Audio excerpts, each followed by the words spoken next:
ये हमारी press conference है। तो इंट्रोडक्शन मैं दे देता हूँ। हमारे डॉक्टर हर्ष कालिया जो हमारे म्यूनसिपल काउंसलर हैं, हमारे जो कि बीडीसी हमीरपुर समिति के उपाध्यक्ष हैं, हमारे अंशुल शर्मा जी जो कि सोशल हैं, हमारे अश्विनी जी ब्लॉक कांग्रेस के प्रेसिडेंट, हमारे सुनील कौशल जी सोशल मीडिया के अनुसूचित जनजाति के डिस्ट्रिक्ट के प्रभारी हैं, और ओबीसी के जो है हमारे पदाधिकारी हैं, हमारे गिरधारी लाल वर्मा जी जो कि ग्राम पंचायत गड़ुई के। शुरू करते हैं। आज का हमारा मुद्दा बस यही है कि आपने देखा कि हमीरपुर के जो घर कुदाल हैं वो वापस आ गए हैं, और उन्होंने हमारे जो हमीरपुर जो वीर भूमि है उसकी जो आन बान, भारतवर्ष में ये पहली बार हो रहा है कि निर्दलीय लोग जो है वो इस्तीफा दे रहे हैं। आपके लिए सिर्फ एक ही बात हम रखना चाहते हैं कि ये पूछना चाहते हैं कि इन्होंने क्यों इस्तीफा दिया। बात तो बजट वाले दिन की थी, क्योंकि आप कांग्रेस के एसोसिएट मेंबर बने थे तो आपको कांग्रेस के साथ होना चाहिए था। वोट आपने राज्यसभा में किसको दिया? माननीय मुख्यमंत्री जी की आप बयानों को देख लीजिए, मीडिया में चले हुए बयानों को देख लीजिए। उन्होंने स्पष्ट कहा था कि इंडिपेंडेंट तो इंडिपेंडेंट है, उनका हमें कोई दुख नहीं है कि उन्होंने किसको वोट डाला किसको नहीं, उसकी तो बात ही नहीं हो रही। उनको नहीं पसंद था कांग्रेस का एसोसिएट बनना, वो बीजेपी का एसोसिएट बन जाते। पर यहां पे जनता की आंखों में क्यों धूल झोंक रहे हैं, क्यों धूल झोंक रहे हैं? आप मेरे को बताएं कि एक कारण कोई बता दे कि निर्दलीय आदमी क्यों इस्तीफा करेंगे।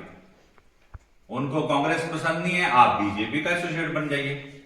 जनता पे आप उपचुनाव क्यों थोपना चाहते हैं? और बड़ी एक मूर्खतापूर्ण बयान मैंने एक और सुना जी भाई उपचुनाव आप लोकसभा के साथ करा देंगे, तो बोला कोई खर्चा नहीं होगा।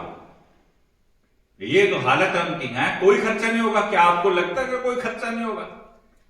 खर्चा तो होगा, और जनता को उनसे वसूल करना चाहिए, लेकिन जनता को उनसे सवाल पूछना चाहिए। उनसे सवाल पूछना चाहिए कि आपको 5 साल के लिए चुना था, उन्होंने ना बीजेपी को दिया यहां से मैंडेट, ना कांग्रेस को मैंडेट दिया, उन लोगों को दिया। तो ऐसी क्या नौबत आन पड़ी कि आज वो इस्तीफा भी देना चाह रहे हैं, ऊपर से चुनाव फिर लड़ना चाह रहे हैं? क्यों? और ऊपर से आप हमारे मुख्यमंत्री जिन्होंने अपना सर्वस्व न्यौछावर कर दिया, कह रहे हैं कि वो तो हमीरपुर से है नहीं, वो तो शिमला में रहते हैं। तो उनके ज्ञानवर्धन के लिए बात बता दें कि राजधानी हमारी शिमला है, और जो नेता लोग हैं वो शिमला को जाना होता ही, और शिमला में रहना भी पड़ता है। और अब ये मुख्यमंत्री हैं तो शिमला में रह के ही कार्य जो है वो किया जाएगा। मैंने कहा कि माननीय मुख्यमंत्री एक रिस्पॉन्सिबल आदमी है और एक रिस्पॉन्सिबल पोस्ट पे वो बैठे हुए हैं। अगर वो कह रहे हैं सबूतों के साथ वो कह रहे हैं, तो ये कह रहे हैं कि सबूत पेश करें। वो सबूत यहां क्यों पेश करेंगे?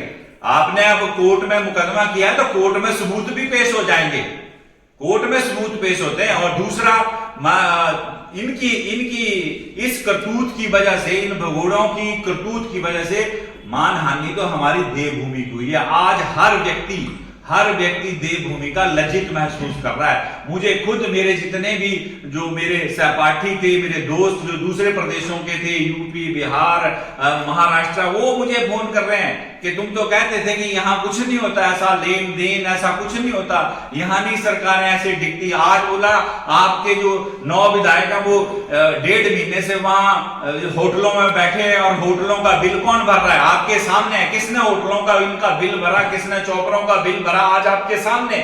क्यों? अगर इन्होंने बगावत की थी तो आप 2 दिन के बाद अपनी जनता के बीच आते, उनको बताते कि भाई हमने आप लोगों के लिए स्टेप उठाया है। बयान सुन रहे हैं जिसमें वो कह रहे हैं कि जी हमीरपुर के नहीं है, वो तो शिमला के हैं। देखिए, पहले भी यहां पे मुख्यमंत्री रहे हैं। एक तहजीब होती है, किस तरह से हमारी संस्कृति है, किस तरह से हम विपक्ष के नेताओं को संबोधित करते हैं। पहले यहां से माननीय मुख्यमंत्री रहे हमारे प्रोफेसर प्रेम कुमार धूमल जी, सारे वरिष्ठ कांग्रेसी नेता यहां बैठे हैं, सब इज्जतमान करते हैं, और हर तरीके से जो इज्जतमान बनती है वो देते हैं। वो सड़कों के मुख्यमंत्री रहे, शांता कुमार जी पानी के मुख्यमंत्री रहे, लेकिन ये बता देता हूं कि माननीय मुख्यमंत्री सुखविंदर सिंह सुक्खू जी गांव के मुख्यमंत्री है, ग्रामीण लोगों के मुख्यमंत्री हैं। आज उनकी एक एक फैसले को आप उठाइए, वो सारे के सारे फैसले गांव के लोगों के लिए हैं, ग्रामीण लोगों के। ये पहला मुख्यमंत्री है जो गांव का मुख्यमंत्री है।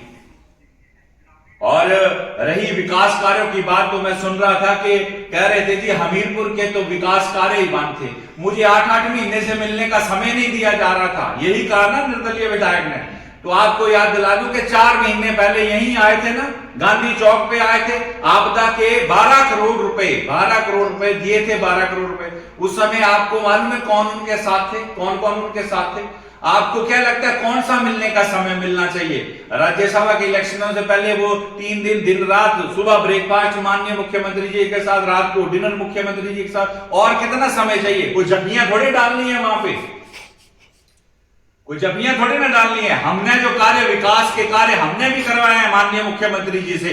आपके सामने उन्होंने कहा ना कि 20 करोड़ रुपए शहर की जो जितनी भी तारों का जंजाल है उसको अंडरग्राउंड करने के लिए देते हैं। तो मैं क्या उनसे मिलने गया और जपियां डाली? हमने भी उनको भाई एक लेटर बनाया। माननीय मुख्यमंत्री जी एक रिस्पॉन्सिबल आदमी है, उनको मालूम है कि कोई जो जनता का जो नेता है वो अपना अगर लिख के भेज रहा है तो उसका कोई ना कोई मतलब है। विकास कार्यों की आप बात करेंगे, माननीय मुख्यमंत्री जी के पास भेजेंगे, तभी तो वो होंगे कि नहीं होंगे। और फिक्र हमेशा मेरे साथ रहता है।